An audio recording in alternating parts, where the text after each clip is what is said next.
Hello friends, English for all સિરીઝના આજના 50મા પાર્ટમાં આપ સર્વેનું હાર્દિક સ્વાગત છે. અગાઉના 2-3 પાર્ટમાં આપણે ડિગ્રીઝ ઓફ કમ્પેરિઝન, જેમાં 3 degrees positive degree, comparative degree અને સુપરલેટિવ ડિગ્રી, એની સેન્ટેન્સ પેટર્ન, એનો ઉપયોગ એ ચર્ચા કરી છે. જો આપ સૌએ હજુ સુધી એ નિહાળી ન હોય યા ક્યાંય કચાશ હોય તો જોઈ લેશો, જેથી કરીને આજના આપણા પાઠમાં આપ સહેલાઈથી સરળતાપૂર્વક સારું શીખી શકો. આજે આપણે ચર્ચા કરવી છે વાક્યને ટ્રાન્સફોર્મેશન કેવી રીતે કરી શકીએ, એક ડિગ્રીનું વાક્ય બીજી ડિગ્રીના વાક્યમાં કેવી રીતે લઈ જઈ શકીએ, આ ચર્ચા કરવી છે. ખૂબ જ અગત્યની બાબત છે. તો એને ઇન્ટરચેન્જ કહેવાય. ડિગ્રીઝ જે સેન્ટેન્સ છે આપણા ડિગ્રીઝના, interchange of degrees of comparison. Degrees of કમ્પેરિઝનના સેન્ટેન્સીસ છે એને એક ડિગ્રીમાંથી બીજી ડિગ્રીમાં ઇન્ટરચેન્જ કરતા શીખવું છે. વાક્યનું ટ્રાન્સફોર્મેશન જે કરીએ છીએ ત્યારે કઈ બાબતની કાળજી રાખવી પડે છે, જેની વાત કરીએ. આજે આપણે પહેલો પાર્ટ છે આનો ઇન્ટરચેન્જનો, જેમાં પોઝિટિવ ડિગ્રીનું વાક્ય હોય તો એને કમ્પેરેટિવ ડિગ્રીનું વાક્ય કેવી રીતે બનાવી શકીએ, અને જો કમ્પેરેટિવનું વાક્ય હોય તો પોઝિટિવ ડિગ્રીનું વાક્ય કેવી રીતે બનાવી શકીએ, આજે આપણે આ જોવું છે. હવે આજે આપણે પોઝિટિવ ડિગ્રી અને કમ્પેરેટિવ ડિગ્રી એ બંનેની વાત કરીએ છીએ આજના પાર્ટમાં. નેક્સ્ટ પાર્ટમાં આપણે સુપરલેટિવ ડિગ્રીની પણ ચર્ચા કરીશું. વાત છે ટ્રાન્સફોર્મેશનની. તો ટ્રાન્સફોર્મ તમે જ્યારે વાક્યને કરો છો ત્યારે શું ધ્યાનમાં રાખવાનું હોય છે, તો અહીં લખ્યું છે જ્યારે પણ વાક્યમાં ટ્રાન્સફોર્મેશન કરીએ, એટલે કે એક સેન્ટેન્સ પેટર્નમાંથી બીજી સેન્ટેન્સ પેટર્નમાં જઈએ ત્યારે ગ્રામેટિકલી શું ધ્યાન રાખવાનું હોય છે એની વાત કરીએ છીએ. ત્યારે માત્ર સેન્ટેન્સ પેટર્ન બદલાય છે, એટલે કે સેન્ટેન્સ પેટર્ન, તમારે જે પેટર્નમાં વાક્ય લઈ જવું છે એ પેટર્ન બદલાય છે, પણ એનો અર્થ બદલાતો નથી. વાક્યનો અર્થ કદી બદલાવો જોઈએ નહીં. તમે પોઝિટિવ ડિગ્રીનું વાક્ય છે એને કમ્પેરેટિવ ડિગ્રીમાં લઈ જાઓ તો તમારે એ પોઝિટિવની પેટર્ન છે એની જગ્યાએ કમ્પેરેટિવની પેટર્ન લખવી પડે, પણ વાક્યનો અર્થ બદલાય નહીં. કેવી રીતે, તો આપણે આગળ જોઈએ છીએ એક્ઝામ્પલ્સમાં. તો આજે આપણે પોઝિટિવ ડિગ્રીનું વાક્ય કમ્પેરેટિવમાં કેવી રીતે લઈ જવાનું અને કમ્પેરેટિવ ડિગ્રીનું વાક્ય પોઝિટિવ ડિગ્રીમાં કેવી રીતે લઈ જવાનું, આની ચર્ચા કરવી છે. ચલો આપણે ઝડપથી શરૂ કરી દઈએ સમય બગાડ્યા વગર. તો અહીં પહેલી વાત કરીએ તો ટ્રાન્સફોર્મેશન અથવા ઇન્ટરચેન્જ કેવી રીતે કરીશું. તો બે બાબતો યાદ રાખવાની થાય. આ કોઈ પણ ઇન્ટરચેન્જમાં આ મુખ્ય બાબતો છે જે ધ્યાનમાં રાખવાની છે. અહીં પોઝિટિવનું કમ્પેરેટિવમાં યા કમ્પેરેટિવનું પોઝિટિવમાં કરીએ ત્યારે કઈ બાબતનું ધ્યાન રાખીશું. તો પહેલી બાબત, આપેલું વાક્ય જો હકાર હોય તો જ્યારે આપણે ઇન્ટરચેન્જ કરીએ એ વાક્ય નકાર બની જશે. યાદ રાખજો, આપેલું વાક્ય જો હકાર હોય તો ઇન્ટરચેન્જ કરવાનું છે એ વાક્ય નકાર બની જાય, અને જો વાક્ય નકાર હોય તો હકાર બની જાય. એટલે કે આપણે અહીં લખ્યું છે વાક્ય હકાર હોય તો નકાર કરવું, અને બીજી વાત નકાર હોય તો હકાર કરવું. આ બે બાબતો યાદ રાખજો. વાક્ય હકાર હોય તો નકાર કરવું, નકાર હોય તો હકાર કરવું. આ બે બાબતો. એટલે કે જ્યારે તમે વાક્યને પરિવર્તિત કરો છો ત્યારે જોવાનું કે વાક્ય હકાર છે તો તમે જે વાક્ય પરિવર્તિત કરવાના છો એ નકાર કરવાનું, અને આપેલું વાક્ય જો નકાર હોય તો પરિવર્તિત કરવાનું વાક્ય હકાર બને. એટલે આ વસ્તુ યાદ રાખી લેવાની છે. માત્ર સિમ્પલ છે, હકાર હોય ત્યારે નકાર કરવાનું છે અને નકાર હોય ત્યારે હકાર કરવાનું છે. આપણે ટૂંકમાં હકાર નકાર બોલીએ છીએ. હકારાત્મક વાક્ય અને નકારાત્મક વાક્ય આ કરવાનું થશે. બીજી બાબત, તમારે જે એડજેક્ટિવ ફોર્મ્સ છે એની પેટર્ન છે, પોઝિટિવ ડિગ્રીની પેટર્ન છે એ તમને ખબર છે. હવે તમારે કમ્પેરેટિવ કરવાનું છે તો કમ્પેરેટિવની પેટર્ન તમારે ફોલો કરવી પડશે. કમ્પેરેટિવનું સ્ટ્રક્ચર તમારે બનાવવું પડશે. તો આ આપણે અગાઉના પાર્ટ્સમાં ચર્ચા કરેલી છે કે પોઝિટિવની પેટર્ન શું છે, કમ્પેરેટિવની પેટર્ન શું છે અને સુપરલેટિવની પેટર્ન શું છે. ન જોયું હોય તો જોઈ લેશું, જેથી આ ઝડપથી ખબર પડે. ચલો શરૂ કરી દઈએ સમય બગાડ્યા વગર. પહેલું વાક્ય આપણું છે, જુઓ, રાહુલ ઇઝ, વાત છે રાહુલની, Rahul is as tall as Manoj. કઈ ડિગ્રીનું વાક્ય છે? એઝ ની વચ્ચે ટોલ એડજેક્ટિવ આવેલું છે, કહેવાનો મતલબ છે પોઝિટિવ ડિગ્રી છે. સમાનતા દર્શક કક્ષા છે. એનો અર્થ શું થશે? રાહુલ મનોજ જેટલો સમાન સરખો શું છે? ઊંચો છે, ટોલ છે. રાહુલ મનોજ જેટલો ઊંચો છે. તો આ વાક્ય છે આખું એ પોઝિટિવ ડિગ્રીનું વાક્ય છે. આના ઉપરથી તમને ખબર પડે છે શું છે? પોઝિટિવ ડિગ્રી પીડી.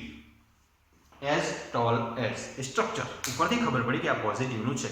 હવે ઇન્ટરચેન્જ કરવાનું છે ત્યારે એક વસ્તુ યાદ રાખો કે અહીં આ બાજુ એક વ્યક્તિ છે, આ બાજુ એક વ્યક્તિ છે. પોઝિટિવમાં અને કમ્પેરેટિવમાં આ પ્રકારના વાક્ય હોય છે કે બે છેડે બે વ્યક્તિ હોય, વસ્તુ હોય, કોઈ સ્થળ હોય, એની વાત કરી હોય, એના કોઈ સમાન લક્ષણની સરખામણી કરી હોય. એટલે કે આ ડિગ્રી છે એની આપણે કમ્પેરેટિવ કેવી રીતે કરીશું? હવે આ ડિગ્રી પોઝિટિવ છે, કરવાની થશે કમ્પેરેટિવ. કેવી રીતે કરીશું? જુઓ તો કમ્પેરેટિવમાં શું કર્યું છે આપણે જુઓ. આ મનોજ છે જે છેલ્લે છે એને આપણે સ્થળ બદલી નાખી, એની જગ્યા બદલી નાખી અને લાવી દીધું મનોજને આગળ. એટલે કે બે છેડે જે કોઈ છે એ પણ ઇન્ટરચેન્જ થઈ જશે. જે વાક્યની શરૂઆતમાં છે એ વાક્યની અંતમાં જશે, જે વાક્યની અંતમાં છે એ વાક્યની શરૂઆતમાં આવશે. એટલે કે અહીં મનોજ આગળ આવી ગઈ છે વાત, મનોજ જે છેલ્લે હતું. રાહુલ ક્યાં જશે? જે છેલ્લે જશે. જુઓ રાહુલ. એટલે કે મનોજે અને રાહુલે બંને પોતાનું સ્થાન બદલી દીધું છે. પેટર્ન બદલીએ ત્યારે આ વસ્તુ પણ યાદ રાખવાની થશે. પહેલી વસ્તુ પોઝિટિવ એટલે કે હકારાત્મક વાક્ય હશે તો નકારાત્મક વાક્ય બનશે, અને નકારાત્મક વાક્ય હશે તો હકારાત્મક વાક્ય બની જશે. બીજી બાબત, જે કર્તા સ્થાને હતું એ છેલ્લે જતું રહેશે અને જે છેલ્લે હતું એ કર્તા સ્થાને આવી જશે. એટલે કે જેની વચ્ચે સરખામણી થયેલી છે એ બંનેમાં પ્લેસ જે છે એ આદાન પ્રદાન થઈ જશે, ઉલટ સુલટ થઈ જશે. રાહુલ પહેલા હતો તો છેલ્લે ગયો, મનોજ છેલ્લે હતો તો પહેલા આવ્યો. ચલો આ બાબત યાદ રાખી લો. હવે મુખ્ય બાબત બીજી હતી પેટર્ન. આ વાક્ય કયું બનાવ્યું છે? જો મનોજ ઇઝ નોટ. વાક્ય હકાર હતું તો બની ગયું છે નકાર. Manoj is not. નકારાત્મક વાક્ય કેવી રીતે બને? ટેન્સીસમાં પણ આપણે જોયા હશે, આપણે અપલોડ કરેલા જ છે ટેન્સીસના પાર્ટ્સ, એ પણ જોઈ લેશો. તો અહીં મનોજ ઇઝ નોટ. હવે જો કમ્પેરેટિવ ડિગ્રીમાં શું થાય? આમાં એઝ આવે, વચ્ચે એડજેક્ટિવ કે એડવર્બ આવે તો આમાં શું થાય? જે એડજેક્ટિવ છે એને ER લાગે છે. એડજેક્ટિવને શું લાગે છે? ER. અને પછી ધેન લાગે છે, ટોલર ધેન. આ શું બનાવ્યું? Taller than. તો આ કઈ ડિગ્રી થઈ? કમ્પેરેટિવ ડિગ્રી થઈ, ટોલર ધેન. તો હવે જુઓ, આ મનોજ છેલ્લે હતો એ મનોજ પહેલા આવી ગયો છે. વાક્ય નકાર હતું, આમાં ઇઝ છે તો આમાં ઇઝ નોટ. નકારમાં આપણે પરિવર્તિત કર્યું વાક્ય હકારને તો નકાર થઈ ગયું. હવે સ્ટ્રક્ચર બદલવાનું થાય તો આ સ્ટ્રક્ચર પોઝિટિવમાં એઝ કે સો એઝની વચ્ચે જે એડજેક્ટિવ હતું એ એડજેક્ટિવને ER લગાવીએ અને એની પછી ધેન મૂકીએ ત્યારે કમ્પેરેટિવ ડિગ્રી બને છે. ER ધેન સ્ટ્રક્ચર આપણને ખબર છે. તો આ વાત થઈ Manoj is not taller than Rahul. મિત્રો ખબર પડી ગઈ હશે. સૌપ્રથમ હકારાત્મક વાક્યને નકારાત્મકમાં ફેરવવાનું છે, નકારાત્મક વાક્યને હકારાત્મકમાં ફેરવવાનું છે. બીજી વાત, બે છેડે જે નામ છે એ નામ ઇન્ટરચેન્જ કરવાના છે, એમની જગ્યા બદલવાની છે. ત્રીજી બાબત, જે આપણું કન્સ્ટ્રક્શન છે, સ્ટ્રક્ચર છે, પોઝિટિવનું છે, એને કમ્પેરેટિવમાં કરીએ ત્યારે કમ્પેરેટિવનું સ્ટ્રક્ચર કે એની પેટર્ન એને ફોલો કરવાની છે. તો આમાં ટોલ એઝ હતું તો અહીં ટોલર ધેન કર્યું છે કમ્પેરેટિવ ડિગ્રીમાં. તો મિત્રો આનો અર્થ હતો રાહુલ મનોજ જેટલો ઊંચો છે. હવે અર્થ બદલાય છે કે નહીં? જુઓ, રાહુલ મનોજ જેટલો ઊંચો છે. તો અહીં જુઓ, મનોજ રાહુલ કરતા વધારે ઊંચો નથી. જો અર્થ બદલાયો નથી, સ્ટ્રક્ચર બદલાયું. રાહુલ મનોજ જેટલો ઊંચો છે. સમજો કે આ પેન એ રાહુલ છે, આ પેન એ મનોજ છે. તો રાહુલ આ મનોજ જેટલો ઊંચો છે. જુઓ, આ રાહુલ આ મનોજ જેટલો ઊંચો છે, ઇક્વલ છે, સમાન છે.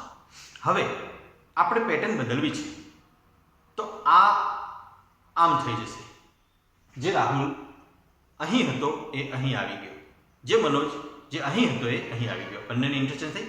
હવે વાક્યની શરૂઆત કેવી રીતે થઈ? Manoj is not taller than Rahul. એટલે કે મનોજ રાહુલ કરતા વધારે ઊંચો નથી. સરખું છે ને? મનોજ રાહુલ કરતા વધારે ઊંચો નથી. મતલબ વાક્યનો અર્થ બદલાયો નથી. બંનેમાં વાત તો એક જ છે કે બંને સરખા ઊંચા છે. વધારે ઊંચો નથી એનો મતલબ સરખો ઊંચો છે. એટલે કે આમાં અર્થ બદલાયો નથી. ચલો બીજું વાક્ય જોઈએ. આ વાક્ય છે Kanu is not so good as Meena. નકારાત્મક વાક્ય છે. ડિગ્રી કઈ છે? so good as એટલે કઈ ડિગ્રી થઈ? Positive degree. so as ની વચ્ચે એડજેક્ટિવ છે તો પોઝિટિવ ડિગ્રી થઈ. હવે જો આનો અર્થ કનુ મીનાથી સમજો. અહીં કનુ અને મીનાની વાત કરી છે. Kanu is not so good as Meena એટલે કે કનુ મીના જેટલો સારો નથી. કોઈ પણ બાબતમાં કનુ મીના જેટલો સારો નથી. નકારાત્મક છે. કનુ અને મીનાની વચ્ચે સરખામણી થઈ સારાપણાની બાબતમાં તો Kanu is not so good as Meena તો કનુ મીના જેટલો સારો નથી. ના જેટલો નથી એટલે ઇક્વલ નહીં પણ અસમાનતા બતાવી છે. તો હવે આ વાક્યને આપણે પોઝિટિવનું છે તો કમ્પેરેટિવ કરવું છે તો સૌપ્રથમ શું કરીશું? અહીં જે મીના છે એ મીનાને આપણે છેલ્લે છે તો વાક્યની શરૂઆતમાં લાવ્યા મીના. આ કનુ વાક્યની શરૂઆતમાં છે તો એને વાક્યને અંતે લઈ ગયા કનુ. આ બંને પ્લેસ જે છે એ ઇન્ટરચેન્જ થઈ ગયા. હવે વાક્ય હકાર છે ના નકાર છે. નકાર હશે તો વાક્ય કયું બનશે? હકાર. તો જુઓ મીના ઇઝ નોટ નીકળી ગયું છે. હવે પોઝિટિવનું આ જે કન્સ્ટ્રક્શન છે સો ગુડ એઝ તો એ આપણે ભૂલી જવું પડશે અને કમ્પેરેટિવનું જે આપણું સ્ટ્રક્ચર છે એને યાદ કરવું પડશે. ઈઆર અને ધ્યાન લગાવીએ એ. હવે ગુડને તો ઈઆર લાગતું નથી. આપણે અગાઉ પણ ચર્ચા કરી છે. તો ગુડનું શું થઈ જાય? કમ્પેરેટિવમાં બેટર થાય છે. તો અહીં મીના ઇઝ બેટર ધેન. શું થઈ ગયું? Better than comparative degree Kanu. સમજ પડી ગઈ? આ વાક્યનો અર્થ હતો કનુ મીના જેટલો સારો નથી. તો અહીં મતલબ કહેવાનો મતલબ શું છે? કનુ મીના જેટલો સારો નથી એટલે મીના વધારે સારી છે ને? હા. તો અહીં શું થયું? Meena is better than Kanu. Meena Kanu કરતા વધારે સારી છે. અર્થ બદલાયો નથી. માત્ર સ્ટ્રક્ચર બદલાયું. કનુ અને મીનાના જે જગ્યાઓ છે એકબીજાની એ ઇન્ટરચેન્જ કરવામાં આવી. વાક્ય નકાર હતું તો પોઝિટિવ એટલે કે હકારાત્મક બનાવવામાં આવ્યું. બીજી બાબત પેલું સ્ટ્રક્ચર હતું એ પોઝિટિવનું હતું, પોઝિટિવ ડિગ્રીનું. તો આ સ્ટ્રક્ચર આવ્યું કમ્પેરેટિવ ડિગ્રીનું. પેલામાં એઝ કે સો એઝની વચ્ચે એડજેક્ટિવ હતું. અહીં ઈઆર ધેન વાળું સ્ટ્રક્ચર એટલે કે ગુડનું આપણે બેટર કર્યું છે. બેટર ધેન વાળું સ્ટ્રક્ચર આવી ગયું છે. તો અહીં તમે સમજી ગયા છો કે કેવી રીતે વાક્ય એને ઇન્ટરચેન્જ કરી શકીએ છીએ. આ બંને વાક્ય હતા પોઝિટિવના, આ બંને પોઝિટિવ ડિગ્રીના અને આ વાક્ય બંને કર્યા કમ્પેરેટિવ ડિગ્રીના. આ વાક્ય હકાર હતું એટલે આ વાક્ય નકાર કર્યું છે. આ વાક્ય નકાર હતું એટલે આ વાક્ય હકાર કર્યું છે. તો કઈ બાબતો યાદ રાખવાનું થયું? પહેલી બાબત જે આપણે ચેન્જ કરીએ છીએ ત્યારે વાક્ય હકાર હોય તો નકાર કરો, નકાર હોય તો હકાર કરો. બીજી બાબત જે બે શેડાના જેની સરખામણી કરવામાં આવી છે એ નામમાં પણ બદલાવ કરો, ઉલટસુલટ કરી દો જગ્યાઓ. અને ત્રીજી બાબત જે સ્ટ્રક્ચરમાં તમારે વાક્ય પરિવર્તિત કરવાનું છે એનું સ્ટ્રક્ચર બનાવો. એડજેક્ટિવને એ વસ્તુના ફોર્મમાં લઈ જાઓ, આ ફોર્મમાંથી એ ફોર્મમાં. એટલે કે પોઝિટિવનું હતું એઝની વચ્ચે હતું તો અહીં ઈઆર ધેન વાળું સ્ટ્રક્ચર આપણે લગાવીએ છીએ. તો આ વાક્ય બે બન્યા એ કમ્પેરેટિવ ડિગ્રીના બન્યા. આ હતા પોઝિટિવના. હવે ત્રીજું વાક્ય જે છે એ જુઓ તો અહીં Reena is more beautiful than Mona. અહીં વાત થઈ છે રીનાની અને મોનાની. ઇઝ એટલે હકારાત્મક વાક્ય છે, નોટ નથી. તો આ જુઓ મોર બ્યુટીફુલ ધેન કયું સ્ટ્રક્ચર આવ્યું? More beautiful than. ધ્યાનથી ખબર પડી જાય કે આ કમ્પેરેટિવ ડિગ્રી છે. હવે બ્યુટીફુલ છે ને એટલે એને મોર લગાવવું પડ્યું છે. બે કરતાં વધુ સિલેબલ વાળા જે શબ્દો છે એને આપણે મોરથી કે મોસ્ટથી સુપરલેટિવમાં મોસ્ટ અને કમ્પેરેટિવમાં મોર, પોઝિટિવમાં મૂળ રૂપ આવે છે. તો હવે અહીં જુઓ આ મોર બ્યુટીફુલ ધેન એના ઉપરથી આપ જાણો કે આ કઈ ડિગ્રી છે? કમ્પેરેટિવ ડિગ્રી છે. હવે આને આપણે પોઝિટિવ કરવી છે તો શું કરીશું? સૌપ્રથમ પહેલો જે આપણો ફંડા છે એ શું છે? તો પહેલા તો પેલી જગ્યાઓ બદલી નાખો બંને. તો અહીં મોના જે છેલ્લે છે એ મોનાને આપણે અહીં લાવ્યા મોના અને રીના જે પહેલા છે એને અહીં લઈ ગયા રીના. તો મોના અને રીનાના જે પ્લેસીસ છે એ ઇન્ટરચેન્જ કરવામાં આવ્યા. હવે વાક્ય હકાર છે કે નકાર? વાક્ય છે હકાર, તો આ વાક્ય નકાર બનાવવું પડશે. તો જુઓ, ઇઝ નોટ થઈ ગયું નકાર. મોના ઇઝ નોટ. હવે અગત્યની બાબત છે આ સ્ટ્રક્ચર. તો અહીં મોર બ્યુટીફુલ ધેન એ કમ્પેરેટિવ ડિગ્રી હતી, તો એની પોઝિટિવમાં કઈ રીતે થાય? ધેન નીકળી જાય. મોર પણ નીકળવાનું છે, કારણ કે મોર તો આપણે કમ્પેરેટિવ બનાવવા માટે લાવેલા છીએ. તો વધ્યું શું? બ્યુટીફુલ. પણ એની આસપાસ શું આવશે? અહીં નકાર વાક્ય હતું એટલે સો મૂક્યું છે, એઝ ચાલે. તો સો બ્યુટીફુલ એઝ, આ થયું પોઝિટિવ ડિગ્રી. સમજ પડી ગઈ મિત્રો? આનો અર્થ શું હતો? રીના મોના કરતા વધારે સુંદર છે. રીના મોના કરતા વધારે સુંદર છે. તો અહીં મોના, આ મોના કરતા વધારે વાત હતી ને, રીના વધારે સુંદર છે. તો હવે અહીં મોના રીના જેટલી સુંદર નથી. ધ્યાનથી સાંભળજો. આ વાક્યમાં એવું કહે છે કે રીના મોના કરતા વધારે સુંદર છે. આ વાક્ય શું કહે છે? કે મોના રીના જેટલી સુંદર નથી. બંનેને ધ્યાનથી સમજજો. વાક્ય ગુજરાતીમાં ચોપડામાં લખજો નોટમાં, અને અર્થ જોજો, એક જ થશે. એટલે કે આમાં અર્થ બદલવાનો નથી બિલકુલ. હવેનું વાક્ય જે આપણું છે એ જુઓ. તો કાજલ, અહીં એક છે કાજલ ઇઝ નોટ, એટલે કે નકાર વાક્ય છે, ટોલર ધેન સોનલ. વાક્ય નકાર છે અને ટોલર ધેન એટલે કે કમ્પેરેટિવ ડિગ્રી છે. કમ્પેરેટિવ ડિગ્રી છે, કરવી પડશે પોઝિટિવ ડિગ્રી. હવે જુઓ, અહીં હતી કાજલ, અહીં છે સોનલ. વાક્યનો અર્થ શું થાય છે? Kajal is not taller than Sonal. તો કાજલ સોનલથી વધારે ઊંચી નથી. કમ્પેરેટિવ ડિગ્રીનો અર્થ જ છે થી વધારે, હોવું યા ન હોવું. પોઝિટિવ ડિગ્રીનો અર્થ છે સમાન, હોવું યા ન હોવું. સમાન છે કે સમાન નથી, એવી રીતે. તો કાજલ એ સોનલ કરતા વધારે ઊંચી નથી. તો આને આપણે પોઝિટિવમાં લેવું છે. ત્યારે જુઓ, પહેલી વાત, આ સોનલ જે છેલ્લે છે એને અહીં લાવી દીધું સોનલ, અને કાજલને લઈ લીધું અહીં. હવે બંને નામ જે છે એની જગ્યા બદલાઈ ગઈ છે. તો સોનલ વાક્યની શરૂઆતમાં આવી ગઈ. હવે વાક્ય નકાર છે, તો અહીં માત્ર ઇઝ છે, નોટ નીકળી ગયું. સોનલ ઇઝ. આ કમ્પેરેટિવ ડિગ્રી છે, ટોલર ધેન. તો પોઝિટિવમાં શું આવે ખબર છે તમને? યાદ કરો, એઝ કે સો એઝની વચ્ચે એડજેક્ટિવ. તો એ વાત થઈ. તો અહીં સોનલ અહીંયા લાવી દીધું. નકાર વાક્ય હતું તો હકાર કરી દીધું. સોનલ ઇઝ. હવે એઝ, ટોલ એઝ. તો આ કઈ ડિગ્રી થઈ? પોઝિટિવ ડિગ્રી થઈ.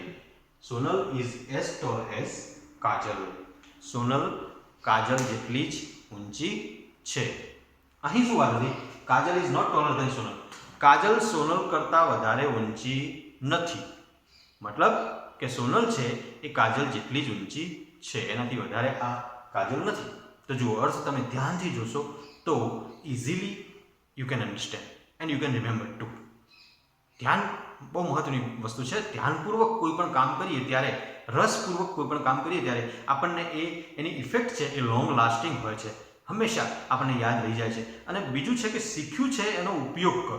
આ લર્નિંગની એક અગત્યની બાબત જે છે કે તમે જે કંઈ પણ શીખો છો એનો યુઝ કરો. જો એનો ઉપયોગ નહીં કરો, એને તમે ફાઇન્ડ આઉટ નહીં કરો, એને તમારા દિલમાં, હૃદયમાં, તમારા વ્યવહારમાં ઉતારશો નહીં, તો પાછું એ ભૂલી જવાશે. એટલે આ એક બેઝિક ફંડા કહેવાય લર્નિંગનો, કે તમે જે કંઈ શીખો છો એનો યુઝ તમે પણ કરો, અને જ્યાં એનો યુઝ થાય છે એને ફાઇન્ડ આઉટ પણ કરો, એને રિયલાઇઝ પણ કરો, એને તમે સમજો પણ ખરા કે હા આ વાત છે, મને આવડે છે, હું શીખેલ છું આ વાત, અને આ વાત બરોબર છે.